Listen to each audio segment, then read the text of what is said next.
This channel's content is strictly for educational and informational purpose and does not endorse or promote any form of violence, harm, illegal activities, self-injuries and communal disharmony. Dilip ঘোষের convoy ফের হামলার অভিযোগ। আরো একটি গাড়ির কাঁচ ভাঙলো, মাথা ফাটলো এক নিরাপত্তা রক্ষীর। কালনা গেটের কাছে হামলার অভিযোগ। দিলীপ ঘোষের কনভয়ে ফের হামলার অভিযোগ। এই মুহূর্তে সরাসরি রয়েছেন আমাদের প্রতিনিধি আমাদের সঙ্গে মৌমিতা চক্রবর্তী রয়েছেন আমাদের সঙ্গে। মৌমিতার কাছে যাব। মৌমিতা, আবারও হামলার মুখে দিলীপ ঘোষের কনভয়, অভিযোগ। দেখো, যে গাড়ির সামনে আমি এই মুহূর্তে দাঁড়িয়ে রয়েছি, দিলীপ ঘোষের কনভয়ের আরও একটি গাড়ি, তিনটি গাড়ি নিয়ে সকালে রওনা দিয়েছিলেন দিলীপ ঘোষ। এই গাড়িটি দ্বিতীয় গাড়ি, যে গাড়ি ফের ভাঙচুর করে দেওয়া হয়েছে। কালনা গেটের সামনে তিনি গিয়ে উপস্থিত হয়েছিলেন একটি বুথে, এবং সেই বুথে গিয়ে দেখা গেল যে হঠাৎই ইট বৃষ্টি ফের শুরু হলো, এবং দিলীপ ঘোষের আরও এক নিরাপত্তারক্ষী গুরুতরভাবে জখম হয়েছেন। তার মাথা ফেটে গিয়েছে, তাকে হাসপাতালে নিয়ে যাওয়া হয়েছে চিকিৎসার জন্য। দিলীপ ঘোষের কনভয়ে তিনটি গাড়ি ছিল। একটি গাড়িতে, যে গাড়িতে দিলীপ ঘোষ তিনি যাতায়াত করছেন, এবং তার সঙ্গে আরও একটি গাড়ি। প্রথমে মন্তেশ্বরে একটি গাড়ি ভাঙার পর ফের দ্বিতীয় গাড়ি, সেই গাড়িতে কিন্তু হামলার অভিযোগ করছেন, এবং দিলীপ ঘোষ তিনি অভিযোগ করছেন যে তাকে বাঁচাতে গিয়ে ওই নিরাপত্তা কর্মী তিনি আহত হয়েছেন। এই মুহূর্তে মেহেদিবাগান হরিজন অবৈতনিক প্রাথমিক বিদ্যালয় দিলীপ ঘোষ সেখান থেকে অভিযোগ পেয়েছিলেন, এবং সেখানে এসে উপস্থিত হয়েছেন। সেখানে তিনি বুথের ভেতরে গিয়েছেন। আমার সহকর্মীকে বলবো সেই ছবি তুলে ধরতে। এবং এলাকায় যে এলাকা থেকে তিনি সকাল থেকে অভিযোগ পাচ্ছেন, এবং তিনি নির্দিষ্টভাবে অভিযোগ করছেন যে সমস্ত জায়গায় মন্তেশ্বরের পর কালনা গেটেও পুলিশের ভূমিকা নিয়ে তিনি প্রশ্ন তুলছেন, যেখানে পুলিশ নীরব দর্শকের ভূমিকা পালন করছে বলে অভিযোগ করছেন বিজেপি প্রার্থী দিলীপ ঘোষ। এবং এই মুহূর্তে দিলীপ ঘোষ মেহেদিবাগান হরিজন অবৈতনিক প্রাথমিক বিদ্যালয় রয়েছে। এবং আরও একবার আমি সেই গাড়ির ছবি দেখাতে চাইব, যে গাড়ি দিলীপ ঘোষের কনভয় ছিল। তিনটি গাড়ি নিয়ে দিলীপ ঘোষ সকাল থেকে রওনা দিয়েছিলেন। প্রথম গাড়িটি মন্তেশ্বরে ভাঙা হয়, তারপর দ্বিতীয় গাড়িরও আবার এই অবস্থা। দিলীপ ঘোষ অভিযোগ করছেন যে তাকে টার্গেট করা হচ্ছে, এবং তাকে বাঁচাতে গিয়ে সিআইএসএফের ওই কর্মী তারা আহত হয়েছেন। দিলীপদা বেরিয়ে আসছেন। দিলীপদা, বারবার করে টার্গেট কি আপনি কি বলবেন? আপনার গাড়ি, দ্বিতীয় গাড়িটাও ভাঙ। সবসময় আমি টার্গেট থাকি, কারণ আমি এদের বিরুদ্ধে লড়াই করি।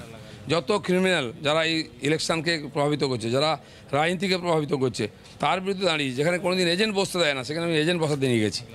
যেখানে বিরোধীদের ভোট দিতে দেওয়া হয় না, আমি সেখানে নিয়ে গেছি তাদের ভোট দিতে। তাই আমাকে অ্যাটাক করা হয়েছে বারবার। গাড়ি ভেঙেছে, আমার সিকিউরিটিদের মেরেছে, আমাকে চোট লাগেনি। আর আপনারা যারা মিডিয়া ছিলেন তাদেরকেও ছাড়েনি, মেয়েদেরকেও ছাড়েনি। গাড়ি ভেঙেছে, মেরেছে। তো এই হচ্ছে পশ্চিমবাংলার রাজনীতি, গায়ের জোরে ভোট করা।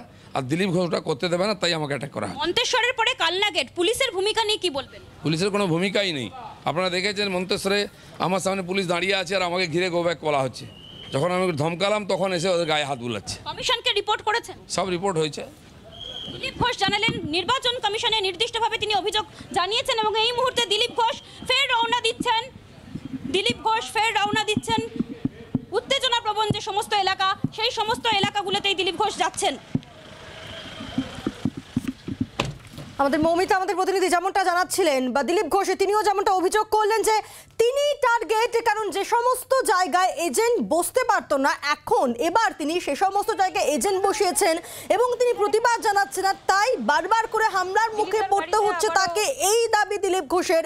এবং কালনাতে সেখানে আবারও দিলীপ ঘোষের কনভয় ভাঙা হলো, একজন নিরাপত্তারক্ষী তিনি আহত হয়েছেন, এবং বারবার করে দিলীপ ঘোষ তিনি অভিযোগ করছেন যে তাকেই টার্গেট করা হচ্ছে, এবং পুলিশের ভূমিকা নিয়ে প্রশ্ন তুললেন তিনি। আরো একবার তিনি বললেন যে পুলিশ নীরব দর্শকের ভূমিকা পালন করেছে। এর আগে আমরা দেখি যে মন্তেশ্বরে সেখানে ফের উত্তেজনা হয় এবং লাঠিচার্জ, মন্তেশ্বরে ফের উত্তেজনা এবং লাঠিচার্জ। দিলীপের সঙ্গে মুখোমুখি সিদ্দিকুল্লাহ এবং কীর্তি, দিলীপ ঘোষের সঙ্গে বচসা তৃণমূল কর্মীদের। সেই ছবি একবার দেখবো, সেই ছবি দেখি।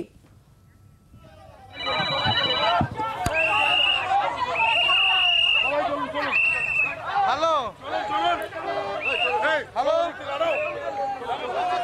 এটা হচ্ছে বেগুনিয়া উচ্চ বিদ্যালয়, পশ্চিম বর্ধমান, বরাকর পশ্চিম বর্ধমান। হ্যাঁ, বেগুনিয়া উচ্চ বিদ্যালয়, হ্যাঁ, বরাকর পশ্চিম বর্ধমান। মন্তেশ্বরে ফের উত্তেজনা, লাঠিচার্জ। দিলীপের সঙ্গে মুখোমুখি সিদ্দিকুল্লাহ, কীর্তি। দিলীপ ঘোষের সঙ্গে বচসা তৃণমূল কর্মীদের, তৃণমূলের বিক্ষোভ, পুলিশের লাঠিচার্জ। কালনার যে উত্তেজনা, যে ছবি আপনাদেরকে দেখালাম, কালনার আগে মন্তেশ্বরে সেখানে আবারও উত্তেজনা হয়, এবং সেখানে দিলীপ ঘোষ তার মুখোমুখি সিদ্দিকুল্লাহ এবং কীর্তি। দিলীপ ঘোষের সঙ্গে বচসায় জড়িয়ে পড়েন তৃণমূলের কর্মী সমর্থকরা। সঞ্জয় রাজবংশী রয়েছেন টেলিফোনের প্রতিনিধি। সঞ্জয়, এখানে ঠিক কি হয়েছিল? দেখো, দিলীপ ঘোষ প্রথমে মন্তেশ্বরের গ্রামে আসে, যে গ্রামে আক্রান্ত হয় ভোট, যারা ভোটের দায়িত্বে ছিলেন বুথের ভেতরে, তারা আক্রান্ত হয়। তাকে দেখতে আসেন দিলীপ ঘোষ। তারপরেই কিন্তু অশান্তি শুরু হয় এবং দিলীপ ঘোষ বহুবার স্লোগান দিতে শুরু করে ওখানকার স্থানীয় কিছু মানুষ এবং যে তৃণমূল কর্মী সমর্থকরা। তারপরে মেজাজ হারান দিলীপ ঘোষ, পাল্টা ওই যে যিনি গো ব্যাক দিচ্ছিলেন স্লোগান, যে দূর হতো দিলীপ ঘোষ, তাকে মেজাজ দেখায়। তারপরে কিন্তু পরিস্থিতি বিগড়ে যায়। বিগড়ে যাওয়ার পর কিন্তু আবার লাঠিচার্জ হয় এবং কয়েকটি সংবাদ মাধ্যমের গাড়িও ভাঙচুর করা হয়। দিলীপ ঘোষের গাড়িতেও ইট ছোড়া হয়। পাশাপাশি তারপরে কিন্তু ঘটনাস্থলে পৌঁছায় কর্মীদের এবং যে গ্রামবাসীদের একটু বোঝানোর জন্য পৌঁছায় মন্ত্রী সিদ্দিকুল্লাহ চৌধুরী এবং কীর্তি আজাদ, তিনি ওখানকার প্রার্থীও বটেন, এবং বেশ কিছু তৃণমূল কর্মী সমর্থকরা ওখানে যায়। যাওয়ার পরে আবার নতুন করে একটা উত্তেজনা সৃষ্টি হয়। উত্তেজনার পরেই কিন্তু বছর শুরু করে পুলিশের সাথে ধাক্কাধাক্কি শুরু হয়ে যায়। এখন পরিস্থিতি কি নিয়ন্ত্রণে, সঞ্জয়? এখন পরিস্থিতি নিয়ন্ত্রণে আছে। ওখানে ঘটনাস্থলে সিআরপিএফ জওয়ানরা রয়েছেন, পুলিশ রয়েছেন, পরিস্থিতি শান্ত রয়েছে এবং ভোটের যে পর্ব মানে শান্তিভাবে সম্পূর্ণ হচ্ছে। মানুষ ভোট দিচ্ছেন। এখন নতুন করে কোনো উত্তেজনা শুরু হয়নি এই মুহূর্তে। নজর রাখো, ধন্যবাদ। অর্থাৎ মন্তেশ্বরে প্রথমে দেখি যে দিলীপ ঘোষ পৌঁছতে সেখানে তুমুল একটা উত্তেজনা তৈরি হয়, মুহুর্মুহু বৃষ্টি হয় এবং তারপরে আবারও ফের উত্তেজনা এবং লাঠিচার্জ পুলিশের, এমনটাই দাবি করছে তৃণমূল কংগ্রেসের। যখন ভিড় করে এসেছিল সঙ্গে সঙ্গে আমরাও এসেছি, সাথে নারা ওরা আগে লাগালো। আমরা দেখছি বুথের সামনে নারা লাগাবে কেন? যখন আমরা পুলিশকে মানা করছি, পুলিশ কোনো কাজ করছে না, তখন আমাদের ছেলেরা নারা লাগাতে শুরু করেছে। বাংলার আওয়াজ, বাঙালির আবেগ, জি 24 ঘন্টা।